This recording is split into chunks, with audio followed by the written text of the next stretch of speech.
Peut-être parler aussi du présent et de notre possible futur. Je vais vous demander votre réaction par rapport à cette actu un peu dure qu'on a eue cette semaine par rapport aux attentats de Bruxelles et à ce qui touche pour le coup l'Europe en son sein depuis plusieurs mois maintenant. L'UPR ne veut pas, alors vous corrigez-moi si je me trompe, se prononcer sur des sujets dits clivants. Est-ce que ça, par exemple, c'en est un, le sujet de la sécurité intérieure européenne, du terrorisme? Quelle est votre position à l'UPR sur tout ça, en fait? Non, ça c'est pas un sujet clivant. Je me suis déjà exprimé plusieurs fois, notamment au moment des attentats sur l'affaire Meyrin, au moment de l'attentat sur Charlie Hebdo, au moment de l'affaire du Bataclan. Donc là, c'est la quatrième affaire de la même chose. Je dirais la même chose que les autres fois. C'est pas l'Europe qui est attaquée. Je suis désolé. Ça, c'est une présentation tendancieuse et politique. Ce qui est attaqué là-dedans. Je parlais de l'Europe géographique, pas, oui, mais pas de l'Union européenne. Oui, mais regardez, que je sache, je n'ai pas vu, pour l'instant en tout cas, d'attentats en Islande ni en Suisse. Ce qui est attaqué, me semble-t-il, ce sont des pays qui font partie de coalitions militaires. Donc, ce que nous disons, encore une fois, c'est qu'il soit bien clair, ces attentats sont abominables, et nous, ce que nous souhaitons, on l'a dit à chaque fois, et je le répète une nouvelle fois, nous voulons que soient arrêtés vivants les personnes qui ont commis ces attentats. Pour l'instant, ça n'a jamais été le cas. On va voir avec cette affaire Abdeslam, on va voir de quoi il retourne. Ce que nous voulons, c'est que les gens qui commettent ces forfaits soient arrêtés et que l'on remonte les filières.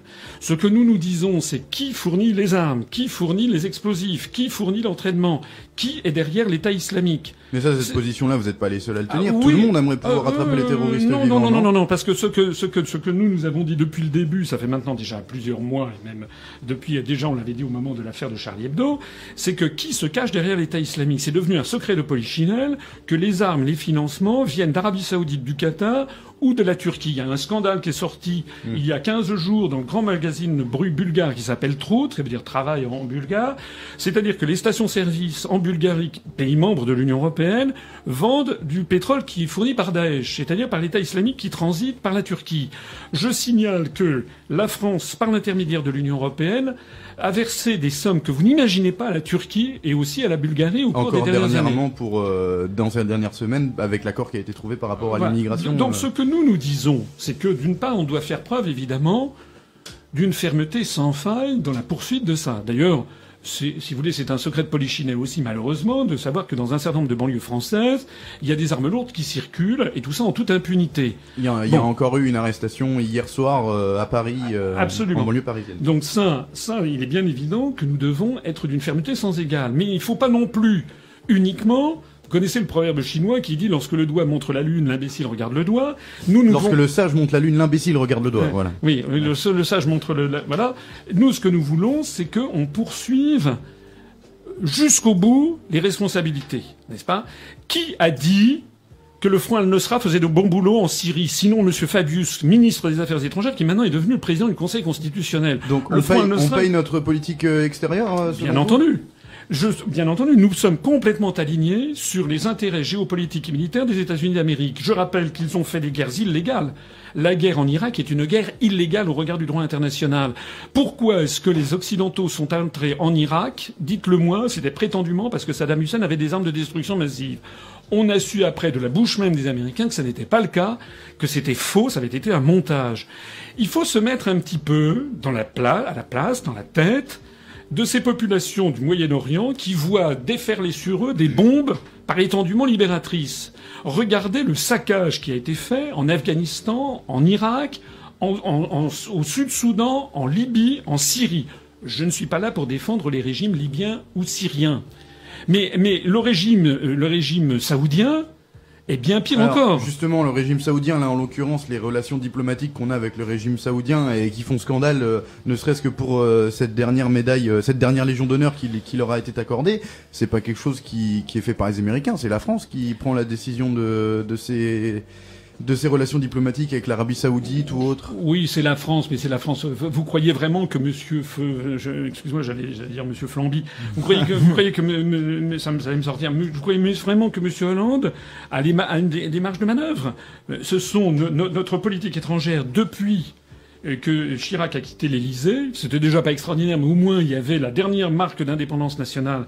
Ça a été le discours de Villepin en 2003 au Conseil de sécurité. Depuis lors, la France est complètement alignée. C'est un pays satellite. Qui fait qu'on n'a pas participé à la guerre d'Irak à l'époque. Oui, c'est un pays satellite des États-Unis d'Amérique. Voilà la réalité. Et nous nous livrons à des guerres. C'est d'ailleurs totalement illégal au regard du droit international. C'est même illégal au regard de la Constitution française. Normalement, d'après la Constitution, dans une république, il doit y avoir, avant de déclarer la guerre, il doit y avoir un débat et un feu vert donné par le Parlement.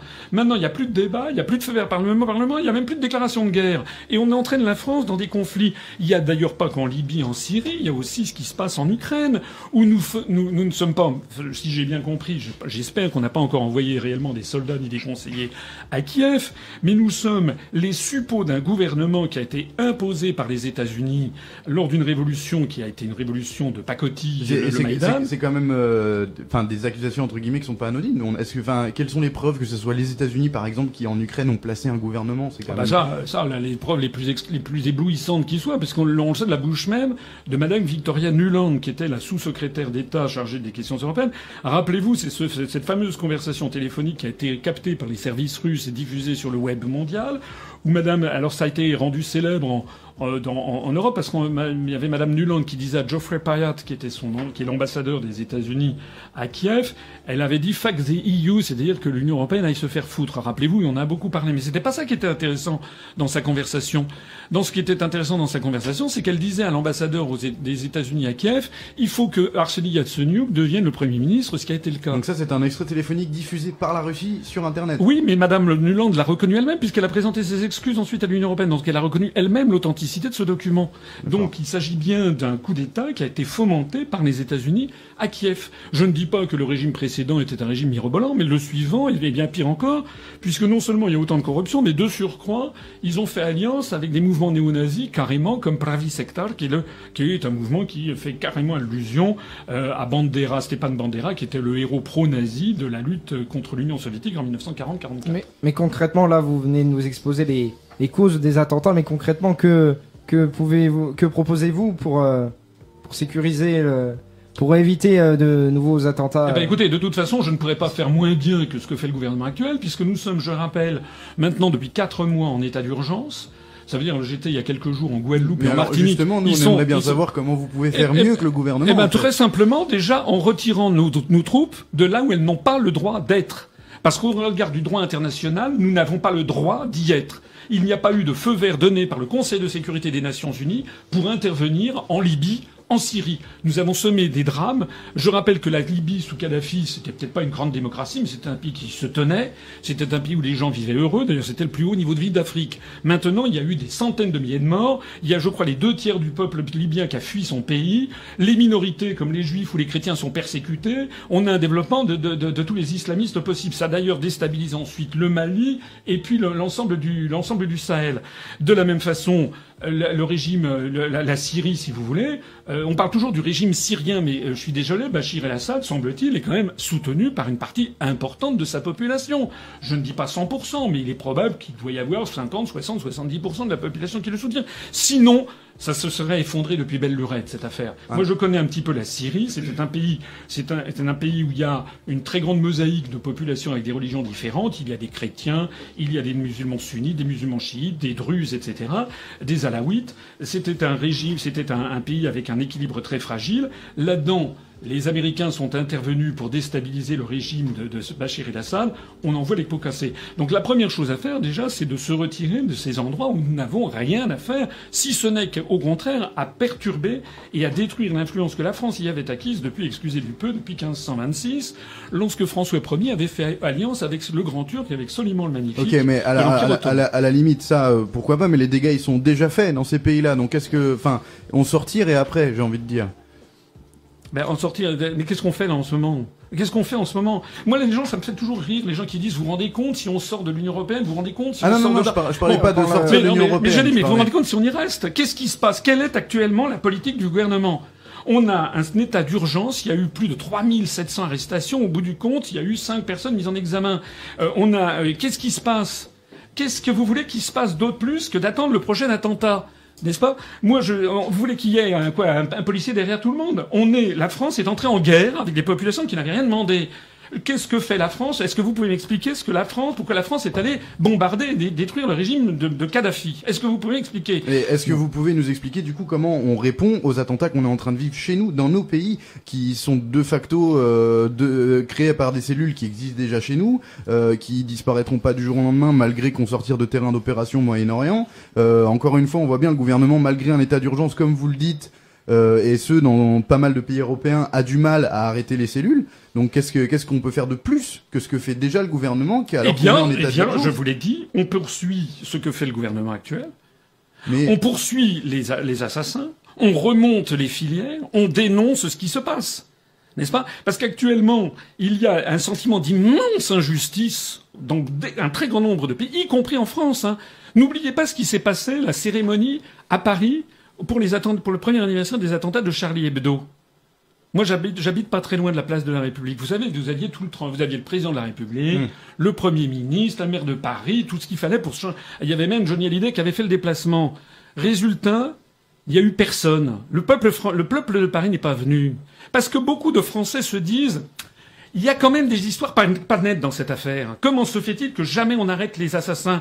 Comment se fait-il qu'on ait un ministre des Affaires étrangères qui ait soutenu le Front al-Nosra? Comment se fait-il que la France ait versé par l'intermédiaire de l'Union européenne au cours des 10 dernières années 1 milliard d'euros à la Turquie pour que la Turquie entre dans l'Union européenne dans les termes de fonds de mise à niveau? Asselineau, qu'on a un gouvernement qui complote, Nous avons un gouvernement, vous savez, en termes de complotistes, alors ça, je n'ai pas de leçon à recevoir de monsieur, je n'ai pas de leçon à recevoir de monsieur Hollande, dont je rappelle monsieur Hollande. Je ne suis pas monsieur Hollande. Mais monsieur, non mais rappelons-nous quand même, parce que je sais qu'on dit oui, c'est complotiste. Vous savez ce que monsieur Hollande a dit lors du discours du Bourget en 2012?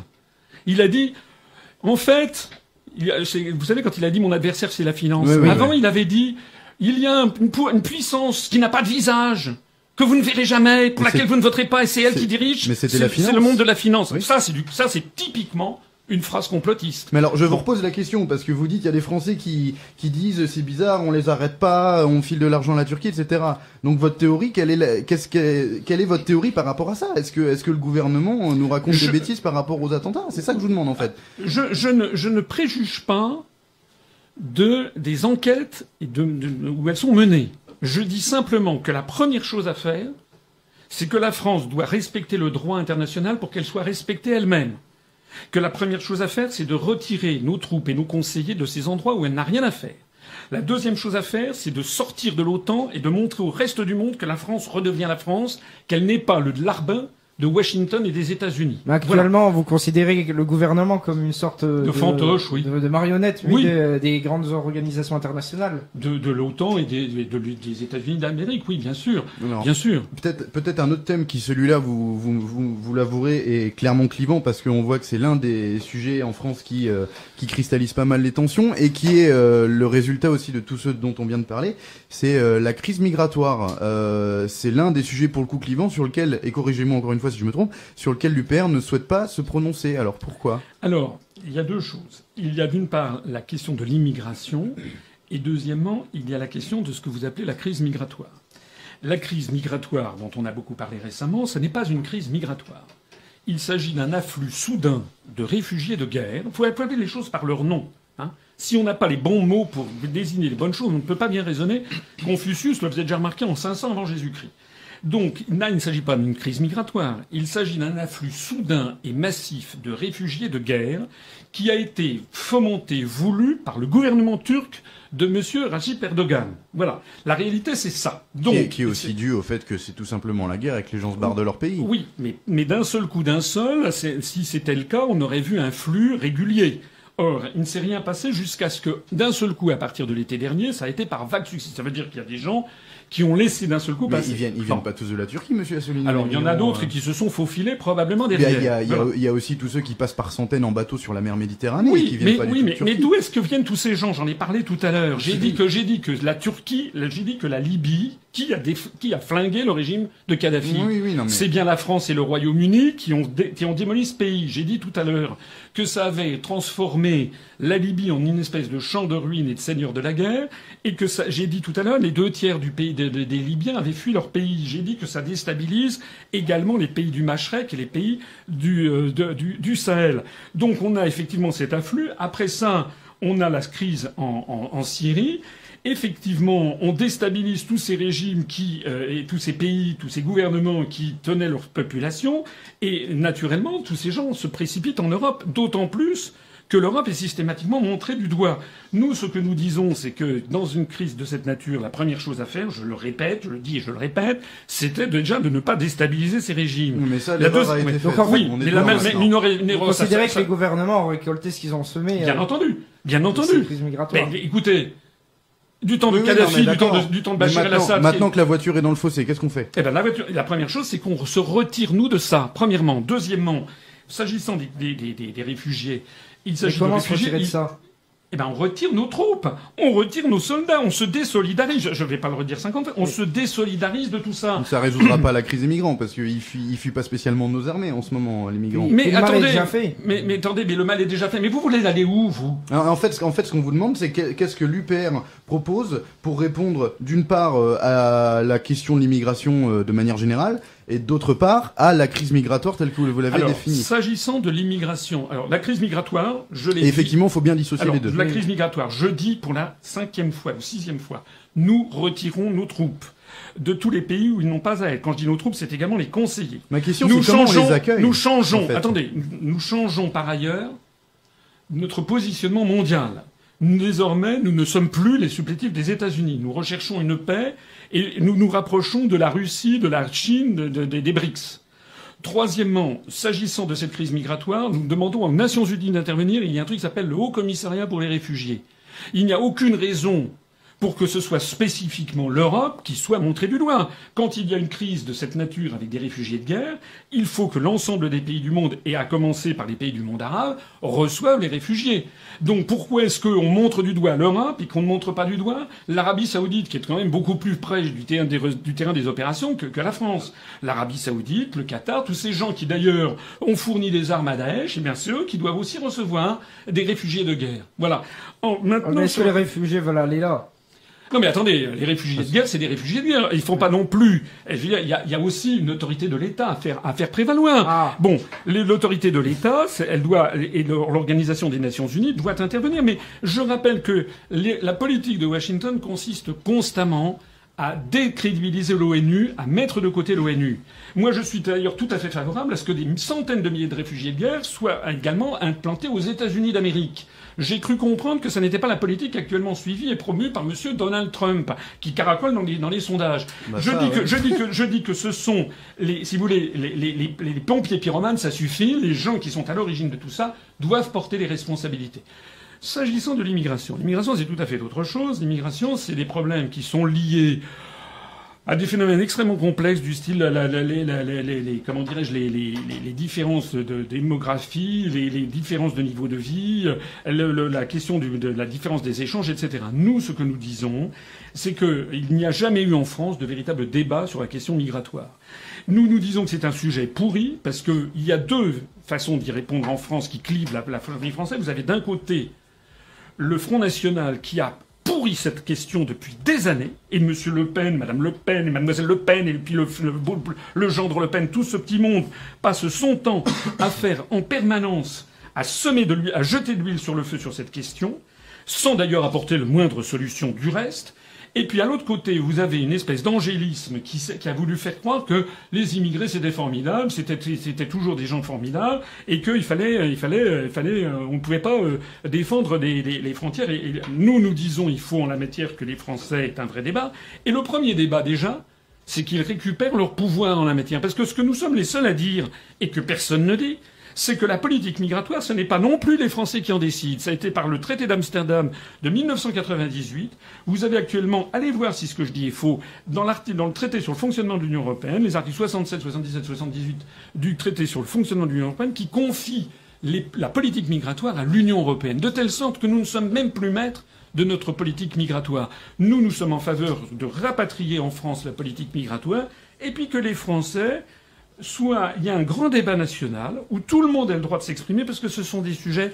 Je connais assez bien cette question. Si jamais ce sont des sujets complexes. Si jamais la politique migratoire est décidée au niveau européen, comment ça se fait que les pays européens ont des comportements aussi différents les uns des autres par rapport à la manière dont ils abordent leur immigration chez eux justement? Parce que ça, nous avons affaire ici à l'espace Schengen. Je rappelle que l'espace Schengen est quelque chose qui est disjoint de l'Union européenne, puisque vous avez des États comme la Suisse, l'Islande ou la Norvège qui font partie de l'espace Schengen. Oui, on peut faire partie de l'espace Schengen sans faire partie de l'Union. Et réciproquement, vous avez le Royaume-Uni ou l'Irlande qui sont dans l'Union européenne et qui ne sont pas dans l'espace Schengen. Et nous sommes en train de constater que cette affaire vole en éclats. Donc les traités sont tout simplement bafoués. Parce que ce système n'est pas viable. Voilà. Donc, actuellement, c'est le chacun pour soi, comme d'habitude. Et donc, vous avez des pays, notamment les pays de l'Est, qui ont rétabli les frontières, et qui ont, en fait, piétiné les accords de Schengen dans lesquels ils avaient souscrit. Donc, tout ceci montre que, effectivement, les traités, ça n'est jamais que ce que, comme disait Charles de Gaulle, c'est comme les fleurs et les jeunes filles, ça dure ce que ça dure. Si d'un seul coup, les parties prenantes, tous les États qui sont parties prenantes refusent d'appliquer les traités, c'est pas de ma faute si tout le truc est en train de dégringoler. Mais nous sommes un mouvement responsable, nous nous inscrivons dans le cadre du droit. Voilà. Ce que nous disons dans le cadre du droit, c'est qu'actuellement, il y a effectivement une crise majeure qui est en France. Nous souhaitons, comme nous sommes un mouvement républicain, nous ne voulons pas verser faire de l'halali contre les immigrés. Parce que ça, ce n'est pas notre genre. Mais ça n'est pas pour autant que nous voulons cacher le problème. Nous disons simplement qu'actuellement, les questions migratoires sont des questions qui ont été retirées aux Français. Et donc, la première chose à faire, c'est déjà de sortir de l'Union européenne pour qu'on reprenne nos pouvoirs et qu'ensuite, les Français sont quand même dans la mesure de décider ce qu'ils veulent en matière d'immigration. Vous ne pensez pas que les grands partis politiques utilisent justement cette question de l'immigration pour occulter d'autres problèmes? Bien sûr.